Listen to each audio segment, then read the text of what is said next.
E aí, seus clubistas, tudo bem com vocês? Aqui é Maurício do Sem Clubismo FC, galera. Então, rapaziada, hoje vamos analisar o elenco do Fluminense para a disputa da Libertadores da América. Como vocês sabem, o Fluminense classificou para a Libertadores depois de um bom tempo. Os torcedores do Fluminense realmente estão bem empolgados para ver o time voltando a disputar uma grande competição internacional, uma competição com tanto peso. E tem muitos torcedores ali que estão esperançosos realmente que o Fluminense pode brigar pelo título da Libertadores. Então, por isso, hoje vamos analisar o elenco do Fluminense para a Libertadores da América. E além de analisar o elenco, eu também vou analisar algumas possíveis contratações que o Fluminense está negociando, que podem chegar aí no tricolor carioca nos próximos dias. Então deixe seu like aí embaixo, é muito importante o seu like para você me motivar a continuar fazendo vídeos todos os dias aqui no canal. Estou analisando o elenco do Fluminense para a Libertadores. Vou também analisar o elenco dos times mais pedidos por vocês aqui nos comentários para essa temporada de 2021. Então comenta o elenco que você quer que eu analise no próximo vídeo. Fechou, irmão?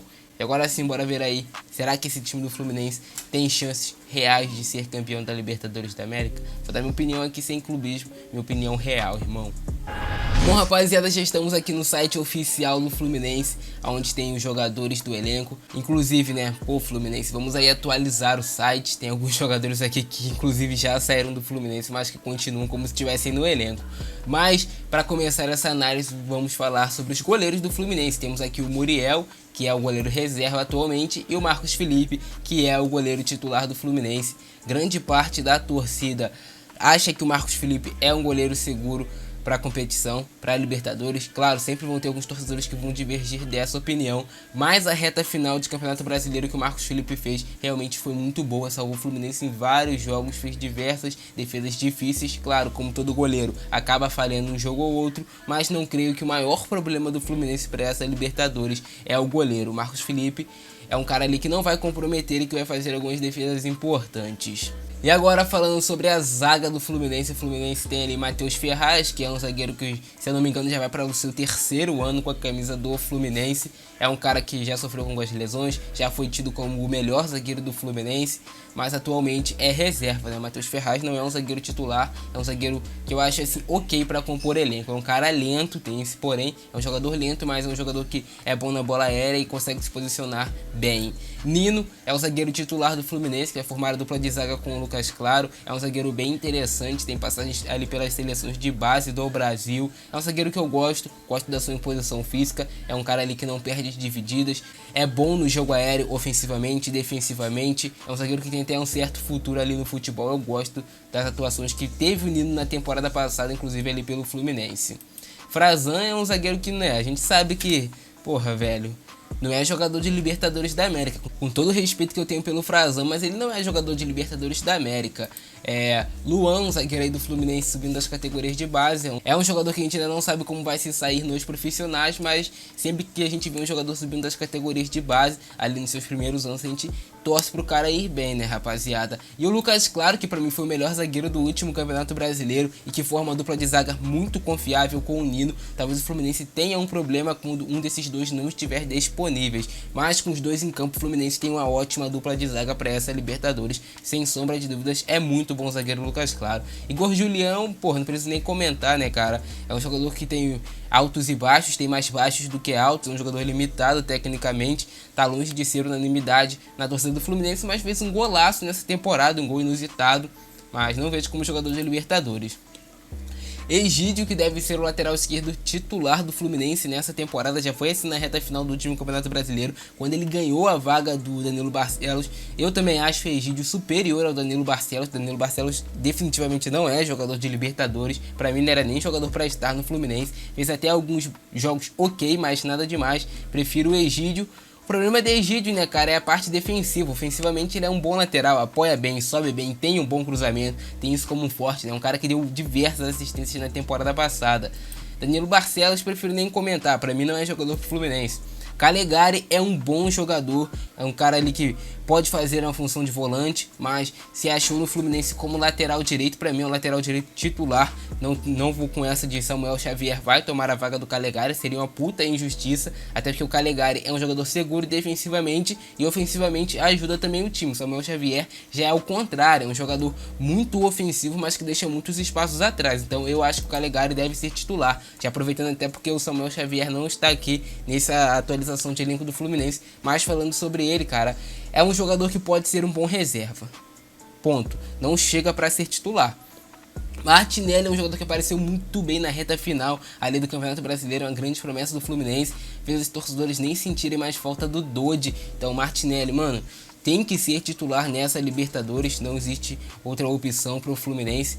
Quando o Martinelli joga, o time sobe muito ali o seu nível. Quando ele não está em campo, o Fluminense já sofre demais, sentindo ali a falta de um jogador que consegue marcar e consegue organizar o jogo vindo de trás, que tem um bom passe, joga de cabeça erguida e além disso, pisa na área para marcar gols como elemento surpresa. Então é uma baita de um volante que tem tudo para crescer nessa temporada.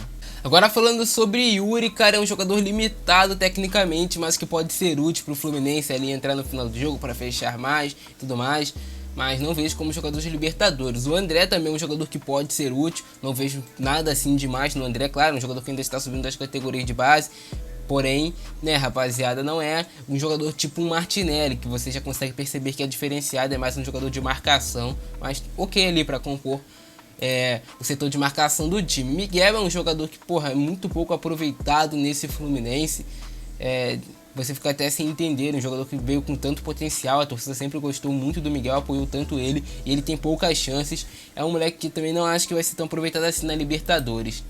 Iago Felipe é um jogador útil, já foi útil na temporada passada, mas também é um jogador contestável algumas vezes, né? Ele até se parece bastante aqui com o Nenê, cá entre nós, né? O Iago Felipe e o Nenê se parecem um pouco.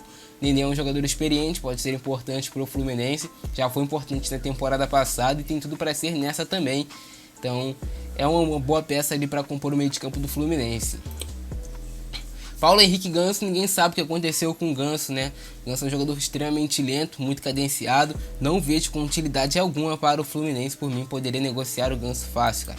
Não tem utilidade. Michel Araújo é um bom jogador, útil, joga como volante, joga como meio de criação, joga como ponta.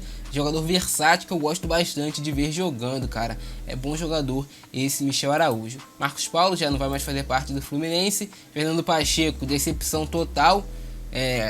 Nunca fez um bom jogo pelo Fluminense, é incrível, mano. O Fernando Pacheco veio com status de promessa e não rendeu nada. Talvez sentiu ali adaptação, algo do tipo, sofreu até com algumas lesões e tudo mais. Só que, porra, sem condições o Fernando Pacheco. Fred é um jogador que vai ser importante pro Fluminense, claro, não jogando os 90 minutos, mas deve fazer gols importantes pro Fluminense, ajudar a molecada e tudo mais. É um jogador que tem experiência nessa competição, acostumado a jogar Libertadores do Fred, então acho que é interessante ele ser mantido no elenco, ele ser um líder dentro do vestiário do Fluminense. Caio Paulista, a gente não sabe como renovaram o contrato dele, é um jogador limitado demais tecnicamente, acaba até tirando espaço de jovens garotos que estão subindo das categorias de base, não vejo como jogador de Libertadores. Luiz Henrique é uma boa promessa, um bom jogador, mas parte da torcida até já pega no pé dele, mas vejo como um jogador importante nesse elenco do Fluminense. Ele tem características diferentes de grande parte do elenco tricolor atual. O Wellington Silva já saiu, o Luca vai ser importante para o Fluminense, por mais que também seja extremamente contestado por grande parte da torcida. É um jogador que tem uma certa experiência e que vai ajudar essa molecada em diversas partidas. No geral, eu dou uma nota 7.5 ali para esse elenco do Fluminense. É um elenco que, rapaziada, nunca ninguém falou que era o melhor do Brasil, algo do tipo. Mas é um elenco fechado, um elenco que faz de tudo para colocar o Fluminense ali no pedestal acima. Apesar de não serem jogadores brilhantes tecnicamente, tem problemas como vários outros times. Foi um Fluminense que fez uma temporada passada muito boa, acima da expectativa e calando muita gente que não colocava fé. Agora falando sobre possíveis reforços do Fluminense. O William Bigode, se for contratado, vai ser muito útil, vai ser muito importante. É um jogador com experiência em Libertadores e, cara, faria toda a diferença nesse elenco. Jean-Pierre também chegou a ser especulado no Fluminense. O presidente do Grêmio falou que conta com o Jean-Pierre, quer que ele continue no tricolor gaúcho, mas existe ali um certo interesse do Fluminense, vamos ver como vai ficar mais pra frente. Porém, Jean-Pierre chegando ao Fluminense é um jogador interessante. É criticado sim por grande parte da torcida do Grêmio por ser um jogador lento, às vezes sonolento, demora a entrar no jogo, às vezes se esconde de partidas maiores, como foi nas finais da Copa do Brasil, onde ele foi muito contestado. Mas é um cara muito muito bom tecnicamente, tem muita técnica que ninguém contesta no Jean-Pierre e pode ser útil para o Fluminense. Esses até o momento são os jogadores que mais estão sendo especulados no Fluminense, eles que têm maior peso, mas mano, te falando a real, o Fluminense creio que passa da fase de grupos da Libertadores. Creio que vai ser um time que vai brigar, que vai competir, mas não posso te garantir que vai ser campeão ou que vai brigar pelo título. Eu te falo uma coisa, o Fluminense vai competir nessa Libertadores, vai ser um time competitivo. Pelo menos se manter o mesmo comprometimento que todos tiveram ano passado com a instituição, sabendo da grandeza que é defender a camisa do Fluminense. É um time que vai competir na Libertadores e que não seria surpresa alguma se o Fluminense chegasse ali com o peso da sua camisa até uma reta final de competição. Se vocês curtiram o vídeo de hoje, deixa o like, se inscreve no canal, ativa o sininho. Eu fico nessa por hoje, esse grande abraço, Francesco, é nóis, fui!